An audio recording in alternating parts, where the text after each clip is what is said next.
tout le monde, bienvenue sur la chaîne, j'espère que vous allez bien. J'espère aussi que vous passez un bon week-end de Pâques. Moi je suis ravie de vous retrouver pour une petite vidéo en français comme je l'ai promis quand j'ai fait la vidéo en anglais de ce jeu. Donc je vais vous présenter un jeu de Lizzie Lang qui a sa propre marque, Copper Rabbit Illustrations. C'est une artiste canadienne, elle vient de Toronto. Et l'an dernier, elle a créé un magnifique jeu, donc elle a fait une illustration pour chaque jour du mois d'octobre, qui s'appelle le Inktober Oracle Deck, et qui comprend en fait des contes et légendes d'Europe, et puis un monde, vous allez le voir, assez poudlarien, hein. Ça fait très sorcière, très Harry Potter. Donc ce sont des aquarelles qui sont absolument magnifiques. Et j'ai vraiment craqué sur ce jeu, j'ai craqué sur l'artiste aussi, elle est très gentille, on a échangé toutes les deux en privé, et donc j'ai eu la chance de recevoir ce magnifique jeu il y a quelques jours et je suis ravie.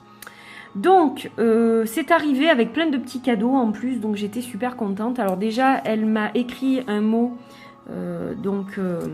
sur une carte qu'elle a fait elle-même bien entendu. Voilà, qui représente l'accessoire du Ouija pour lire sur les planches. Et donc, j'ai été très touchée du petit mot qu'elle a mis à l'intérieur de la carte. Voilà, donc ça m'a fait vraiment très plaisir. J'ai également reçu cette carte postale, voilà, de sa marque, donc. Alors, elle fait beaucoup de choses, hein. Elle ne fait pas que cet oracle, elle fait énormément d'autres choses. J'ai reçu 3 cartes de visite aussi. Donc une comme ceci que j'aime beaucoup. Elle est un peu abîmée parce que elle était agrafée en fait au sachet qui contenait des autocollants qu'elle m'a offert aussi. Donc voilà, mais j'ai souhaité la garder parce que je la trouve très sympa. Et ça, je pense que ce sont ses nouvelles cartes de visite. Voilà, donc on peut la suivre sur Instagram. Et donc j'ai reçu plein de petits autocollants très sympathiques. Moi j'aime bien tous ces trucs là. Donc c'est super pour faire la déco des vidéos, je trouve aussi. Voilà, mais je vais peut-être les utiliser dans mon grimoire, je ne sais pas encore. Donc il y avait également celui-ci. Voilà, donc vous avez vu tous les petits bonus avec lesquels ce jeu est arrivé.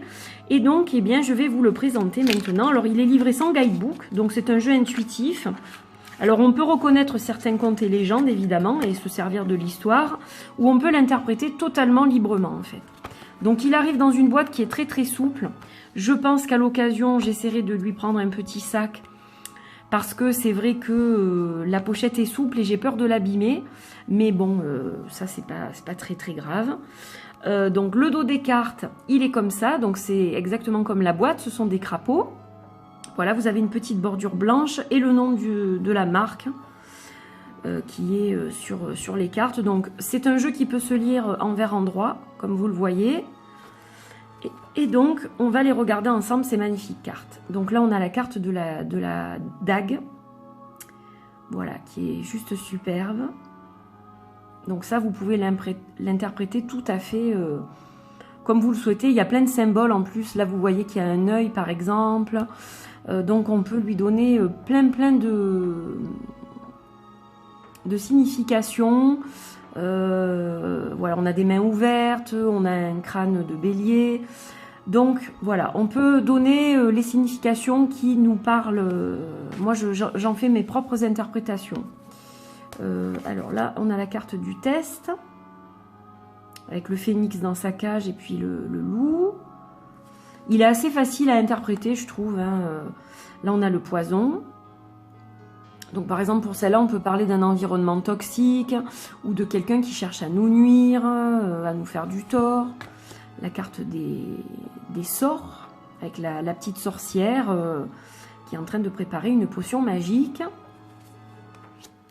La tombe. Alors là, on a ici repose Martha Wayne. Avec un chat noir, la pleine lune dans le fond, donc là on est clairement dans un cimetière. Hein. Là on a l'anneau avec les corbeaux. Alors on a un verre renversé, on a des verres qui sont debout, donc voilà, on peut, selon comment la carte se présente, on peut l'interpréter d'une certaine façon. C'est comme ça que je vois les choses, du moins. Evil Witch, donc ça c'est la sorcière diabolique. Hein. Le fantôme. La reine. Le cadeau, j'aime beaucoup aussi. L'imposteur. Les couleurs sont très belles. L'accord. Accord commercial, plutôt. La tour.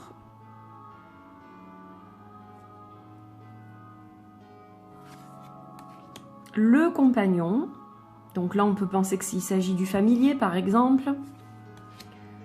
L'homme des bois, avec son chien, fidèle ami et compagnon.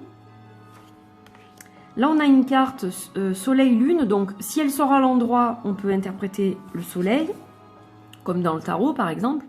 Et puis, la lune, si ça sort à l'envers, admettons. Le roi, avec l'ours. Donc là, on peut parler de force, on peut parler de quelqu'un qui a une structure, qui est imposant, un appui aussi, pourquoi pas. La sorcière des mers, qui est très très belle. Là, on est dans l'émotion, hein, dans l'élément eau. La couronne. Le loup. La marraine, la bonne fée. Donc là, on est clairement dans Cendrillon. Hein. Le château, qui peut représenter par exemple tout ce qui touche l'immobilier, ou alors notre maison aussi, bien sûr. Le cadenas et la clé, avec un serpent. La sorcière de l'hiver, très belle carte. Le dragon. Le message. Alors là, c'est la fausseté hein, avec le renard. Bon, il est interprété comme ça dans ce jeu. La cabine, le chalet plutôt que la cabine. La cabine, ça le fait pas trop. Le chalet. Donc là, on voit un espèce de monstre qui ravage tout. Hein, Là, on a... Hop.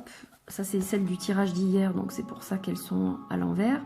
La mort, donc carte de transformation. Le manteau. Alors, je la ressens pas très positivement, cette carte, par exemple. La forêt noire. Voilà, et puis on a une petite carte de présentation où elle dit donc qu'elle s'est inspirée des contes existants, mais aussi de choses qu'elle a sorties complètement de sa tête. Voilà.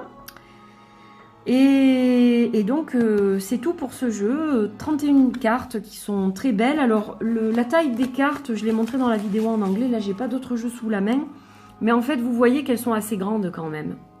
Hein, donc, c'est moins grand qu'un oracle habituel qu'on peut voir dans les maisons d'édition.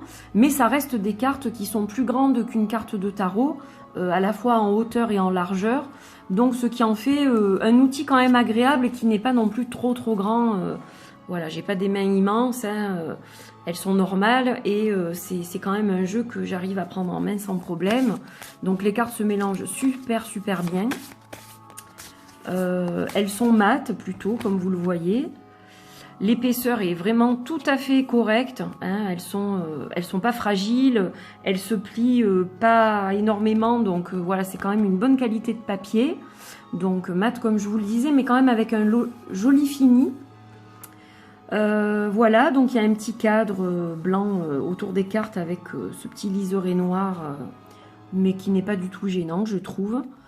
Et donc les mots ont été écrits à la main par l'auteur. Donc voilà, je trouve ça assez sympa. Il dégage de belles énergies ce jeu, c'est un jeu qui est vraiment très sympa à utiliser je trouve. Voilà, après il faut aimer évidemment ce thème-là, mais je pense qu'il y a beaucoup d'entre vous qui me suivaient, qui aimaient ce thème-là justement. Et donc voilà pourquoi j'ai choisi de vous le présenter aussi en français. Donc je vous mettrai tous les liens évidemment dans la barre d'infos. Voilà, j'espère que ce jeu vous plaît. Vous me direz ce que vous en pensez, puisque j'ai pas eu beaucoup de commentaires sous la vidéo en anglais, étant donné que, bon, je sais que beaucoup d'entre vous ne parlez pas cette langue. Donc voilà, je pense que j'aurai peut-être un peu plus de commentaires sous la vidéo en français. Mais bon, les mots sont très simples à traduire. Hein. Là, je vous les ai traduits en plus pendant la vidéo. Donc voilà, après, à vous, par rapport à ce que vous voyez sur les images, à eh bien, donner comment dire, une interprétation qui vous convient. Mais voilà, je pense que c'est quelque chose qui est très facile à travailler, qui est vraiment très plaisant. Donc c'est un jeu qui s'adapte plus peut-être à la période de l'automne et d'Halloween. Mais étant donné qu'il a des couleurs très pastel en fait, moi je trouve qu'il va très bien à toutes les saisons. Voilà, donc c'est pour ça que je l'utilise maintenant. Je trouve qu'il ira très bien avec le printemps, il ira très bien avec l'été, l'automne et l'hiver. Voilà, c'est un jeu qu'on peut utiliser absolument toute l'année. Il n'a pas que cette énergie d'Halloween, il a une énergie de sorcière en général, donc c'est un jeu qui s'adapte tout au long de l'année. Voilà. Donc j'espère que ça vous a plu. Moi j'étais contente de vous retrouver. Je vous fais de gros bisous. Et puis je vous dis à très vite pour d'autres vidéos. Portez-vous bien. À bientôt. Bye bye.